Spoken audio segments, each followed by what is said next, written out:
ერს ინახავს და ასულდგმულებს მწერლობა, მაგრამ ასევე ჩემი ღმერთწმენით ერს ინახავს და ასულდგმულებს ზნეობრივი გმირი. ზნეობრივი გმირები ინახავენ ერს და ასულდგმულებენ და ერთ-ერთი ასეთი ზნეობრივი გმირი არის, რა თქმა უნდა, ლევან გოთუა. არა მხოლოდ თავისი შემოქმედებით, არამედ თავისი ცხოვრებით და ყველაზე მნიშვნელოვანი და აღსანიშნავი არის ის, რომ განუყოფელი მთლიანობა ლევან გოთუას ცხოვრება და მისი შემოქმედება. და ამის საუკეთესო მაგალითია ერთი ეპიზოდი, როცა მან დაწერა დიდი ხნის წინათ ახალგაზრდობაში დაწერა პიესა ჩაძირული სოფელი. სოფელში წყალსაცავი, დიდი წყალსაცავი უნდა აშენდეს და ამიტომ ამას ეწირება ეს სოფელი. სხვაგან უნდა გადასახლდეს. მოსახლეობა დასთანხმდება, მაგრამ ამ სოფლის შუაგულში დგას ეკლესია და იმ ეკლესიის მღვდელი ვერ დაითანხმეს. და აი ამ პიესის მიხედვით ეკლესიასთან ერთად იძირება მღვდელი აი ამ წყალსაცავში და იღუპება. და ამ პიესის დადგმა თურმე ძალიან უნდოდა აკაკი ხორავას.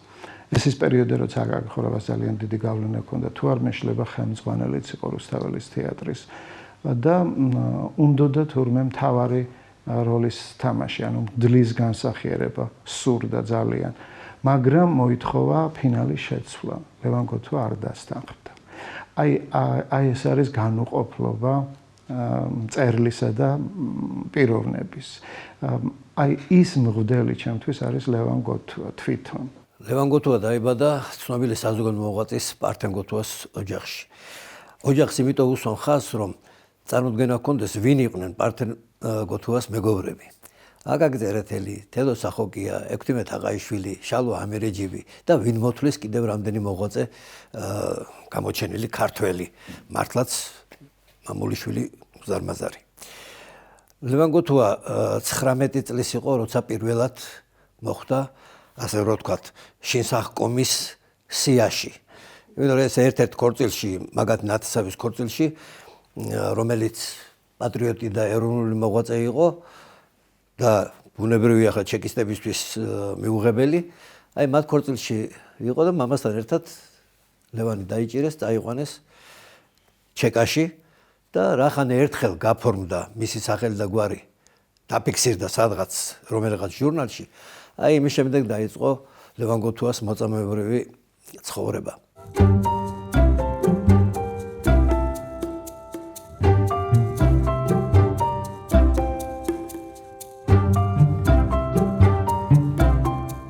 გადაასახლეს.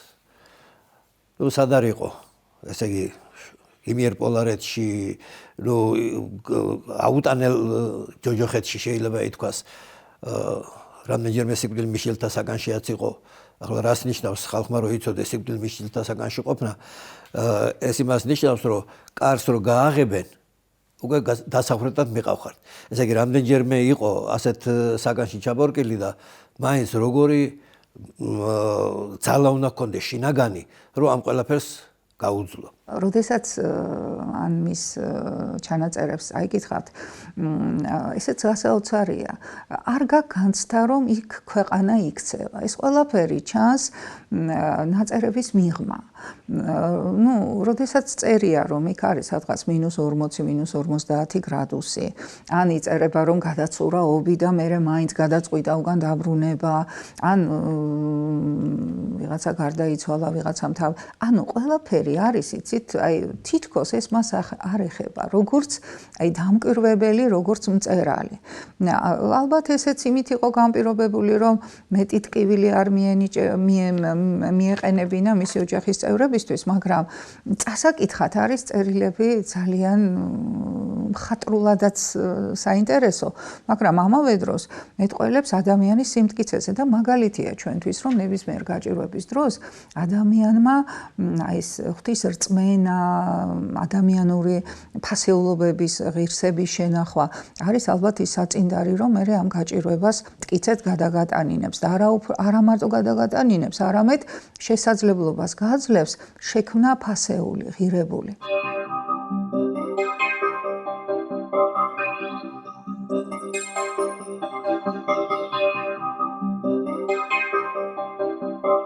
ეს იყო პიროვნება, რომელიც ბედმა ატარა და რაღაცა საოცარაზე ტკივილებსა და მწუხარებას აზიარა. ადამიანი, რომელმაც თავისი ცხოვრების მესამედი, ესე იგი, გაატარა ციხეებში და როგორც ციხეებში, არა საქართველოში, არამედ აი რუსეთის შორეულ, ასე ვთქვათ, ციმბირის ციხეებში, საკონცენტრაციო ბანაკებში, რომელიც ესე იგი აუტანელია და საშინელ, ასე ვთქვათ, დამამცირებელი საერთოდ ადამიანისათვის. და საოცარი ის არის, რომ აი ამ გადასახლებაში და აი ამ საოცარ ჯოჯოხეთში მან შექმნა თავისი უმრავლესი, ესე იგი, მხატვრული ნაწარმოებებისა. აი იქ წერდა იგი, იქ მუშაობდა, ესე იგი, აი ამ ლიტერატურის სფეროში. აქ შექმნა მან თავისი მშვენიერი და შესანიშნავი მოთხრობებიცა და სხვათა შორის აი გმირთან ვარამიროა მისი ცნობილი რომანი, კლასიკა, საერთოდ ქართული, ესე იგი, პროზისა, აი სწორედ აქ შეიქმნა.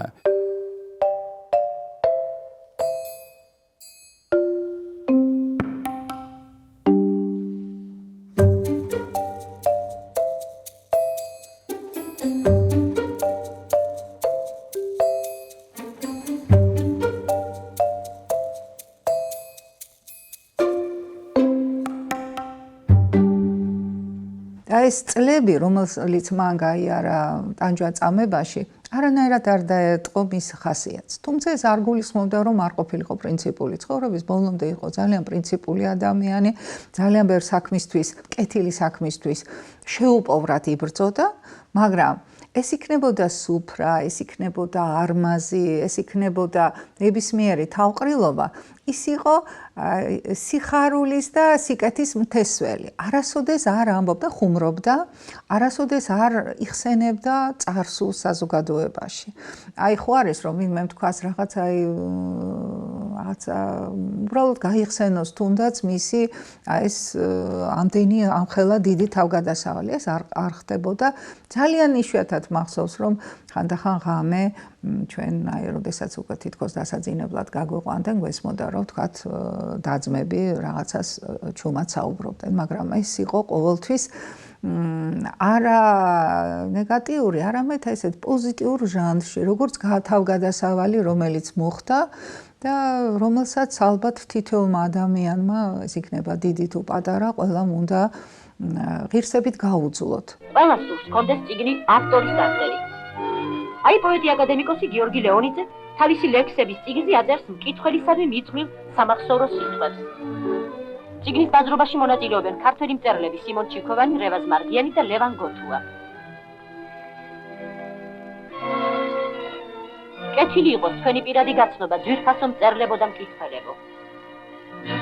პოლონეთში წალკაში ცხოვრობდა გადასახლებიდან დაბრუნების შემდეგ რაღაც თბილისში არ მიცეს ცხოვრების უფლება და ნუ ნელ-ნელა ლევანმა დაიწყო რასაკვირველია ეს როგორც მწერალი მომზადებული იყო იმდენი რამე ქონდა გადატანილი რომ აღარ შეიძლებოდა რომ გაჩერებულიყო ასე ვთქვათ და უნდა ითქვას რომ აი ლევანის ცნობილი ეს მართლაც არაჩვეულებრივი რომანი გმირთა ვარამი დაიწერა გადასახლებაში. ახლა ესეც საინტერესოა, მე შემდეგ შევხვდი ბატონ ლევანთან ერთად ვინც იყო მასთან ერთად გადასახლებაში რევაზ ტყავაძე, რომელიც მოგვიყვა რა პირობებში წერდა ლევანი. ლევანმა მიიღო იქ უმაღლესი თანრიგის მონტიორის წოდება ახლა, ვითომ მონტიორია. ახლა რატომ? რომ სწორედ აი მოგეხსენება თქვენ რომ ტრანსფორმატორები სადაც არის ესე ჩონჩხიროა და სასიკვდილოა აწერია, იქ გამოუთხარეს გვერდზე ორმო, სადაც შევიდოდა ესენი ხეტყეს ამზადებდნენ გადასახლებაში და საინტერესო აქ ამას რატო უსვამ ხაზს რომ ესენი დილას გამოიძახებდნენ ხაზზე, ამოიკითხავდნენ სიას, სიით მიდიოდა, სიით იღებდნენ შემდეგ ბოლოს. რო წამოვიდოდნენ ესენი გზაში, გამოივლიდან ამ ტრანსფორმატორთან, ლევანს დატოვებდნენ და ესენი აგრძელებდნენ და ამის მაგივრადაც მუშაობდნენ ესენი. წარმოიდგინეთ თქვენ, ესე იგი, რა ავტორიტეტი ჰქონდა ლევანს აი ამ რეციდივისტებში, ამ პოლიტპატიმრები, ახლა გასაგებია, რომ გაგებული ხალხი იყო, მაგრამ აი ამ ყაჩაღებში, ქურდებში, კაცისწყლელებში როგორი პატივისცემა ჰქონდათ, რომ არავინ არ გაყიდა, ასე ვთქვათ, არავინ არ ჩაუშვა, არავინ არ დააბეზღა. ის ამბობდა, რომ ჩვენო თავდავიწყებული აღფრთოვანების ხალხი უფრო ვართ, ვიდრე თავდაკარგულ სასოწარკვეთისო. აი ეს თავდავიწყებული აღფრთოვანება და ოცნება იყო ეს ორი რამ, რამაც გადაარჩინა ქართველი ხალხიო. ჩვენ დრო მზეს შეგვაბერა, მაგრამ ვერ მოგვახუცაო. ანუ ქართველობის დღეგრძელობის საიდუმლო იყო ის, რომ ქართველიერი იყო მეოცნებე და ამავდროულად თავდავიწყებული აღფრთოვანების ერი და არა სასოწარკვეთის, როგორც ამბობდა თვითონ ლევანი.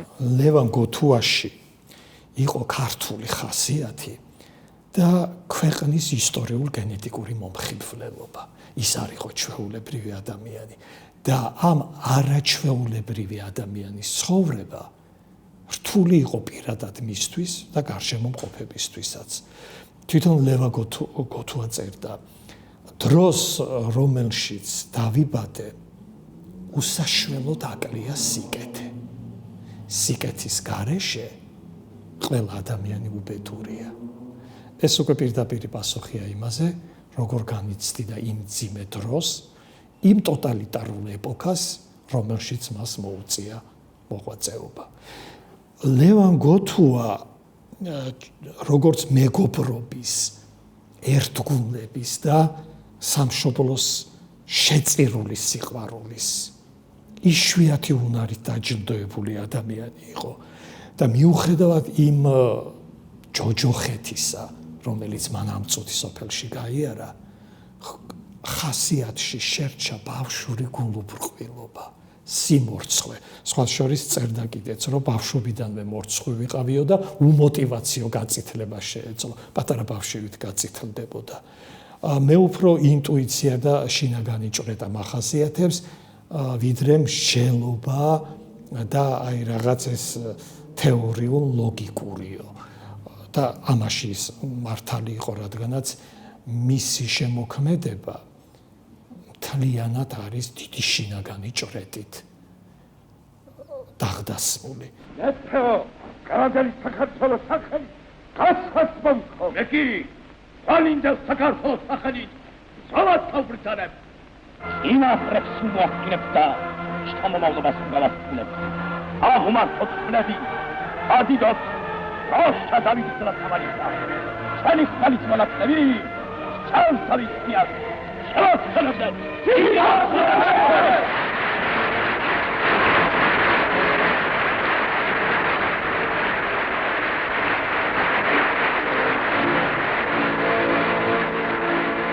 $1946 წლის 23 მარტს დიდი პრემიერა შედგა მარჯანიშვილის თეატრში. ლევან გოთუას დავით აღმაშენებელი დრამა 5 მოქმედებად და 10 სურათად. აბა წარმოიდგინეთ რა მსიგძე პიესაა, მაგრამ ამას ძალიან სერიოზული რამ უძღოდა წინ. გენერალურმა რეპეტიციამ ჩაიარა ბრწყინვალედ, არავის შენიშვნა არ ქონია, ერთხმად დიდი წარმატებით მიიღეს პიესა. სპექტაკლი ჩაბარდა. მეორე დღეს პრემიერა უნდა დაინიშნოს.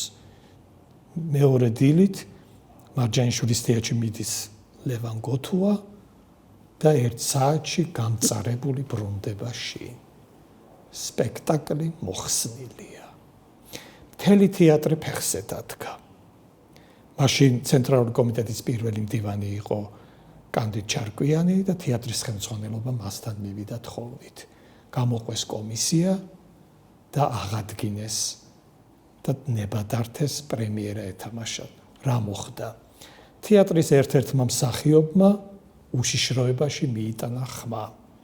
ლევან გოთუა ფეოდალური საქართველოს იდეალიზაციას ახდენს სცენაზე თავისი პიესით. ეს კი საბჭოთა ხელისუფლების წინააღმდეგ ფარული გალაშქრებაო. მაგრამ მაინც პიესამ თავისი რომ იტყვიან სიტყვა თქვა და 1946 წლის 23 მარტს პრემიერა გაიმართა. ახლა რით არის მნიშვნელოვანი ეს პრემიერა ქართული თეატრის ისტორიისთვისაც? გარდა იმისა, რომ დავით აღმაშენებლის როლი სერგო ზაქარიაძეს ერგო კათალიკოს თამაშობდა შალვა ღამბაშიძე, ეს არის პირველი სპექტაკლი ქართული კინოს ვარსკვლავის ნატო ვაჩნაძისთვის. ეს იყო მისი პირველი როლი დრამატულ თეატრში, მან გვარანდუხტის როლი შეასრულა და სხვა შორის ეს სპექტაკლი მნიშვნელოვანი იყო ჩვენი უსახურლესი ნინიკო ჩხეიძისთვისაც, იმიტომ რომ მაშინ მივიდა ის თეატრში და მასიურ სცენებში შეიყვანა ეგრევე ვახტანგ ტაბლიაშვილმა. ლევან გოთუას მეორე პიესა დავით აღმაშენებელი სტილისტურად განსხვავდება ერეკლესაგან. ეს სხვადასხვაობა დრომ და თემამ განაპირობა. ერეკლესგან 200 წლით ვარ დაშორებული, დავითისგან 900-ით. ერეკლე დანგრეული სამშობლოს გადარჩენისთვის იღწვის. დავითი განადგურებული ქვეყნიდან ძლიერ საქართველოს ქმნის. მან ქარელის რაიონში ტრეხვის მიდამოებში, ტრეხვის გამოქვაბულში აღმოაჩინა ქვაჯვარი, რომლის წარწერა გვაუწყებდა, რომ ლეონტი მროველი მოღვაწეობდა არა მერვე საუკუნეში, როგორც ადრე იყო მიღებული, არამედ მე-11 საუკუნეში და გაშიფრეს კიდევაც, რომ 1066 წელი ეწერა აი ამ ქვაჯვარს და ესეც უზარმაზარი აღმოჩენა იყო. არ არსებობდა თუ კი რაიმე ძეგლთან დაკავშირებული იყო ეს ლევან გოთუა, ყველა ლევან გოთუას ატყობინებდა, იმიტომ რომ ეს იყო მართლა ისეთი კაცი იყო, რომ არ არსებობდა რომ უარი ეთქვა ვინმეს. იყო ძალიან პრინციპული.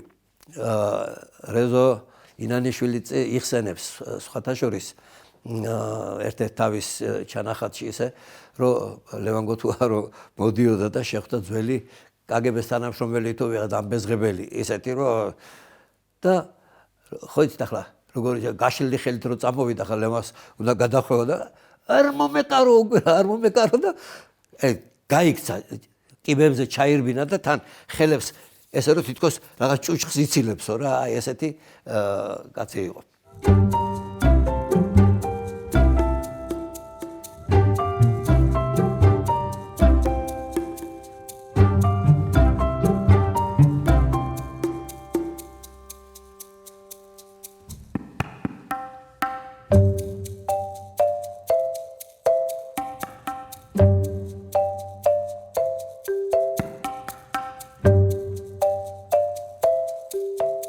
მეგობრობდა გურამ თიკანაძესთან, ჯუმბერ ჯიშკარიანთან, ახალგაზრდებთან, იმ დროის ახალგაზრდებთან, რომლებიც განსაკუთრებით გამოირჩეოდნენ სამშობლოსადმი სიყვარულით, პატრიოტიზმით, სპორტული გატაცებითაც, იმიტომ რომ ლევანი და სხვათა შორის არა მარტო ლევანი, ოჯახის ყველა წევრი ძალიან დიდ მნიშვნელობას ანიჭებდა ესეთ ფიზიკურ აქტივობას.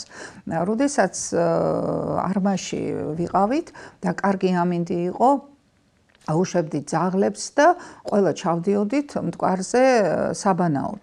ლევანი თვითონ ძალიან კარგად ცურავდა და გადავიდოდა და გადმოვიდოდა ამ მტკვრის ორივე ნაპირს. და თუ ჩაყვინთავდა, მაშინ ეს მისი ძაღლი, რომელიც ძალიან უყვარდა, ირმა არიქა გადახტებოდა და იყო ერთი ამბავი, რომ ეგონა რომ მისი უსაყვარლესი პატრონი იხჩობა და იყო ერთი ამბავი. ადამიანები, რომლებიც მოდიოდნენ, იყვნენ სხვადასხვა პროფესიის. ბევრი მწერალი ჩამოდიოდა, სტუმრობდნენ სხვადასხვა ტაძრის წარმომადგენლებიც, იმიტომ რომ მისი ინიციატივით ძალიან ბევრი ისტორიული ძეგლი და ტაძარი, მონასტერი აღდგა და მისი, ასე ვთქვათ, დავიწყების და დაშლის პირას მისული შენობა და არა მარტო შენობა გულისხმობს ისტორიული ძეგლები გადარჩა. ამიტომ ის აქტიური მეგობარი იყო ძეგლის, მისი ერთ-ერთი დამფუძნებელია ძეგლთა დაცვის საზოგადოების და მას არაერთი პუბლიცისტური ნაშრომი აქვს მიძღვნილი აი ამ მნიშვნელოვანი საქმისადმი.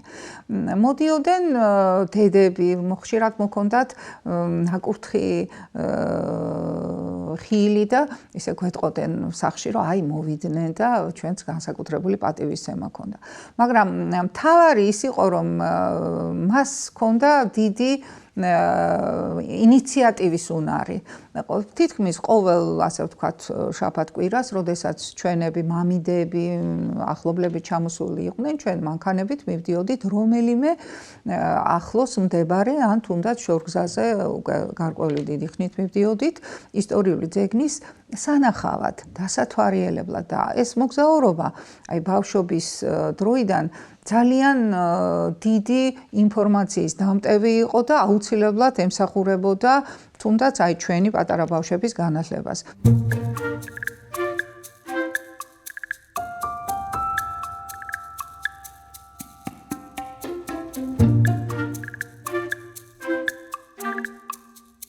ლევან გოთვაის ძალიან უყვარდა სუყველას. მამა ადრე გარდაიცვალა და ყოველი მის დაბადების დღეზე ეს ფოლკუტელები სულ მოდიოდნენ ყოველ წელს. და თავიდან ბატონ ლევანიც მოდიოდა, მე მაშინ პატარა ვიყავი და ეს მომენტები არ მახსოვს. მაგრამ შემდეგ სუყელა თითქმის ბოლომდე უკვე ძალიან თითოეულ აღარო დარჩა, თორე სულ მუდმივად მოდიოდნენ. და ყველა ისეთი სიყვარულით, პატივისცემით იხსენებდა ლევანს. დედაჩემისგან მახსოვს ამბობდა, რომ არავითარ შემთხვევაში არ აძლევდა არავის უფლებას, სიტყვა რუსული სიტყვა ეხმაროთ, ყველას უნდა სუფთა ქართულით ესაუბრა აუცილებლად.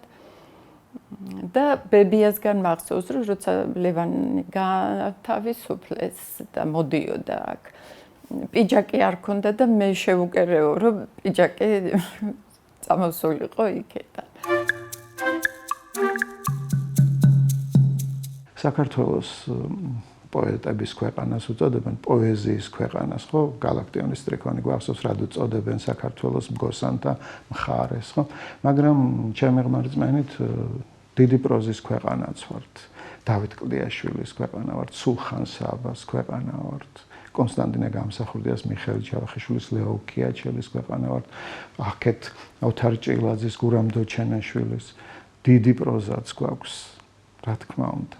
და აი ამ დიდ ქართულ პროზაში ლევან გოთვას რასაკვირველია ყოველთვის ექნება თავისი ღირსეული ადგილი. მაგრამ კიდევ ერთხელ მინდა ხაზი გავუსვა იმ გარემოებას, რომ ლევან გოთვა ჩვენთვის მაინც უპირველეს ყოვლის არის ზნეობრივი გმირი და ასეთ გმირებზე გაცვეთილი ფრაზა შეიძლება თამამად გავიმეოროთ და არ შემწყვეს, ასეთ გმირებზე დგას საქართველო.